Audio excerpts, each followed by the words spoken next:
Okay, good morning ladies, and welcome into my living room again. I think this has become my official spot that I film. Today I'm really excited to be sharing with you a little tool that I've been using for quite a while, but I've kind of finally put an illustration to it, and I hope that it will be helpful to you because it's been really helpful to me.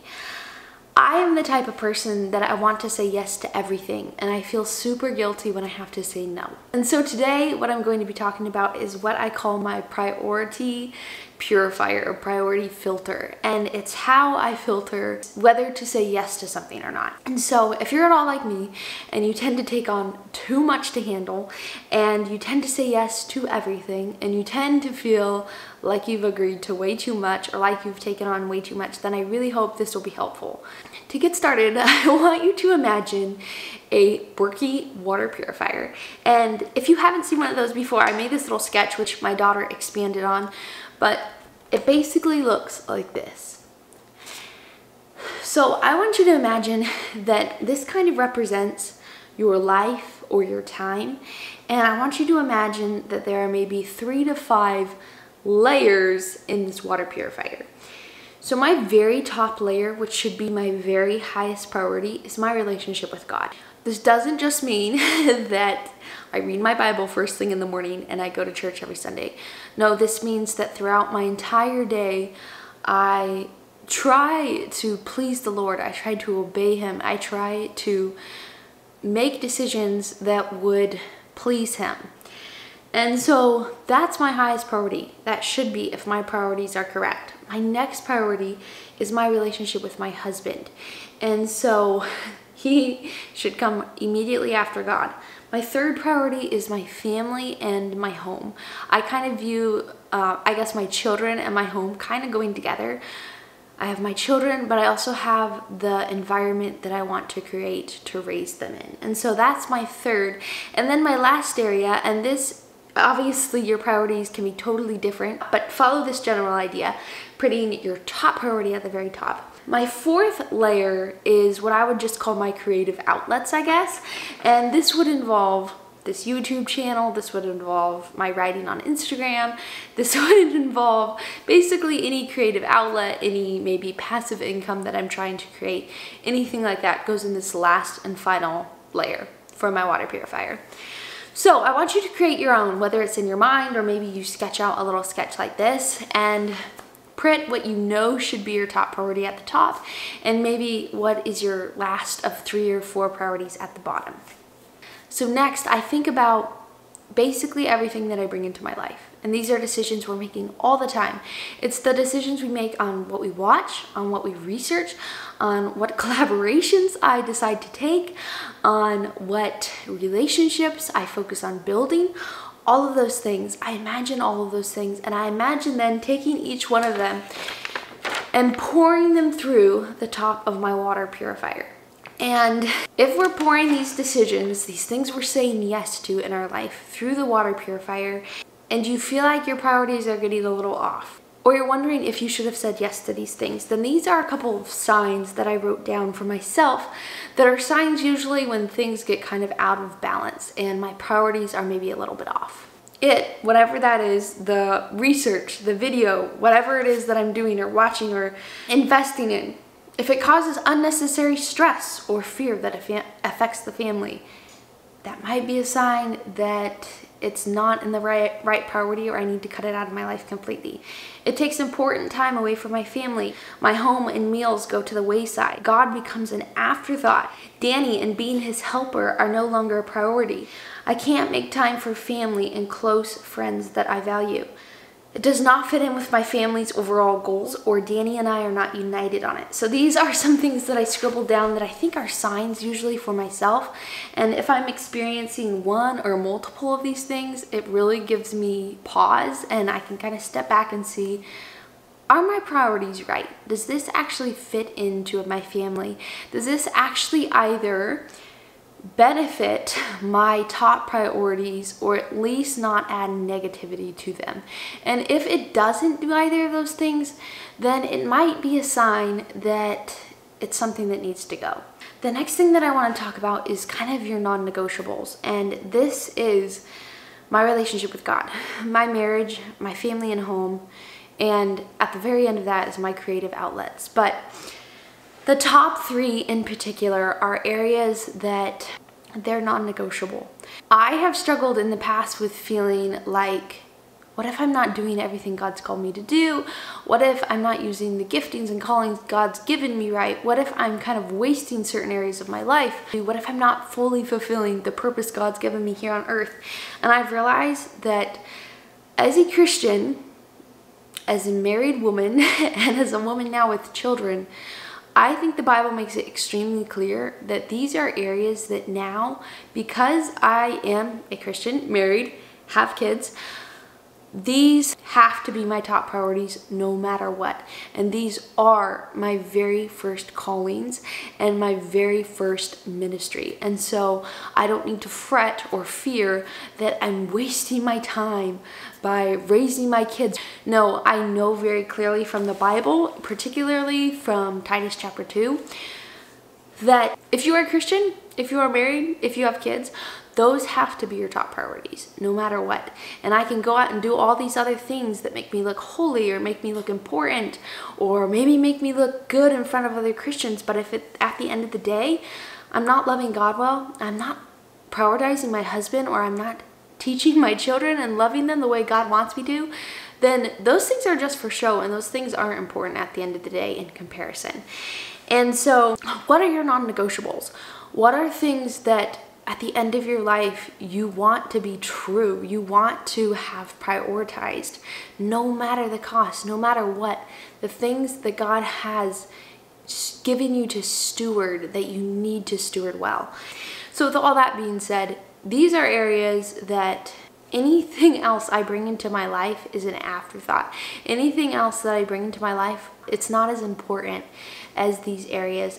If my priorities get out of whack, these are the top three things in particular: my husband, my kids, my relationship with God, that I have to go back to and make sure I have right. And so with that being said, figure out what it is that you know is of top importance to you, and then make sure those are your top priorities. So now we've established your top priorities. We've established signs that maybe you're putting things into your life that need to go. We've talked about having non-negotiables, having things you're unwilling to compromise on. And then the next thing that I want to talk about is this saying that my mom tells me sometimes. And it is that saying yes to one thing means saying no to another. And I think this is so important and so good, and I forget this all the time. But for an example, as a content creator, I receive requests to do collaborations, to write certain things, to join certain groups all the time. And I always am so flattered when I receive those things. It makes me feel so excited and so good. And my instant reaction is that I want to say yes to all of them. But I've realized In order to keep the right priorities in perspective and in the right order, my creative outlet isn't at the top for a reason. My creative outlets are at the bottom. And so I can't say yes to everything. And I have to look and I have to see I have a certain amount of time in my day. I have certain things that I need to prioritize over other things. And so this means sometimes saying no. This means saying no, honestly, about 95% of the time. I say no to probably 95% of the people that reach out to me, not because I don't want to, I genuinely want to, but I just don't have enough time at the end of the day. And at the end of the day, I have to keep my priorities right. And so I'm really trying, and it is so hard because I'm the type of person, I want to think I can do everything. I want to think I can say yes to everyone. To be able to have the strength and have the courage to say, look, I would love to, but the reality is I have to say no. So I encourage you, if you feel overwhelmed, if you feel like you don't have enough time in your day, if you feel like you have way too many obligations and things that you have to do, and you feel like because of that your priorities aren't quite right, I challenge you, like I challenge myself, to learn to say no, even though it is hard sometimes.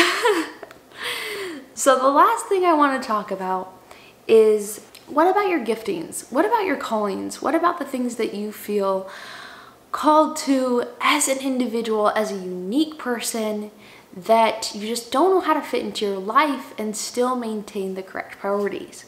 So I've watched this happen quite a bit, but I've watched different women who have felt like they have a calling, or they felt like they've had some passion to a certain ministry, and they have ended up prioritizing that over their family and over their kids. And in the process of pursuing these things that look impressive, or these things that sound great, or these passions that they genuinely have, they've sacrificed their marriage, completely lost it, and they've lost their children. And I do not believe that that is how God works.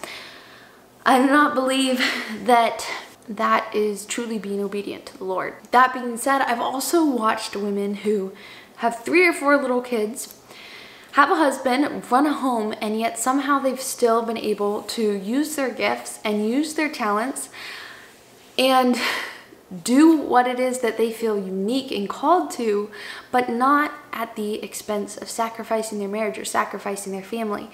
And so I think that's totally possible, but I think it requires being a lot more creative, and it requires being more, I guess, unconventional. And so I want to give you a little example. Growing up, since about the time I was 9, I wanted to be an author, and I wanted to write books. That was like my ultimate dream and goal in life. And my goal all growing up was to have a book written and published by the time I was 18. Well, my 18th birthday came and went, and that did not happen. But what has happened, and I think this is so cool, is that God has taken this passion that I've always had for writing, this passion that I've always had for expressing myself and connecting to people in that type of a way, and yet He's kind of turned it and used completely different outlets, but for me to do basically the same exact thing. And so these are what my little writing captions are on Instagram. These are really here on YouTube, the way that I communicate with people and such. This is doing the exact thing I've always felt called and I've always wanted to do, but kind of in a different and more creative way, and in a way that's actually much more sustainable this period in my life than trying to write an entire book. Another thing that I really wanted to do when I got married, I wanted to start a women's group of some kind and like do a Bible study together or get together every week and just talk or whatever it was. And yet we had moved to this town. I didn't really know any women there yet. And so instead I was like, I'll start a Facebook group.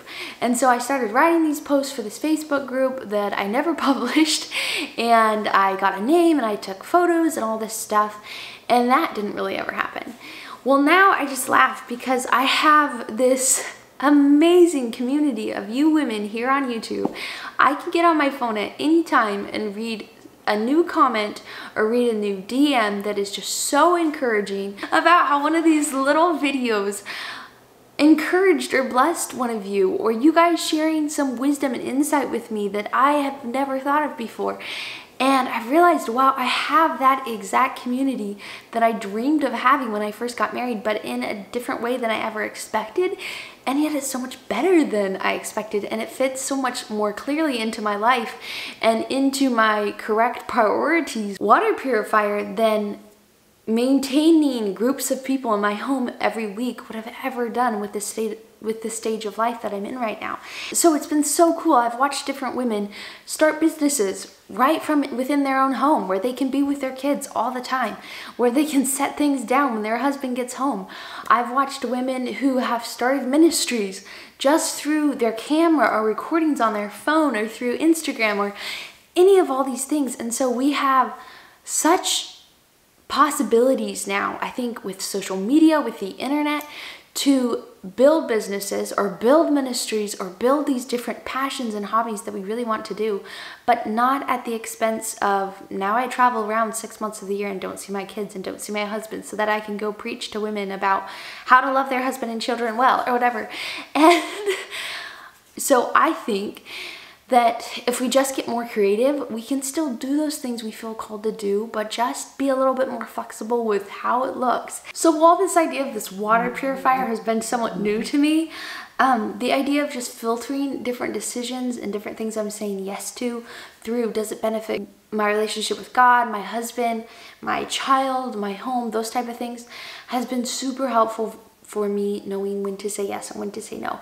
So thank you so much for watching, and thank you, sorry for the fly, thank you for being part of the dreams that I have had. I am so appreciative, and I love you all so much, and I just find everything you guys comment to be so encouraging and yet so humbling at the same time, being like, wow. I'm so happy that these little videos that I make encourage someone and inspire someone. It honestly kind of blows me away, because I just sit down here in front of the camera and kind of share whatever it is that I'm thinking of or trying to work on.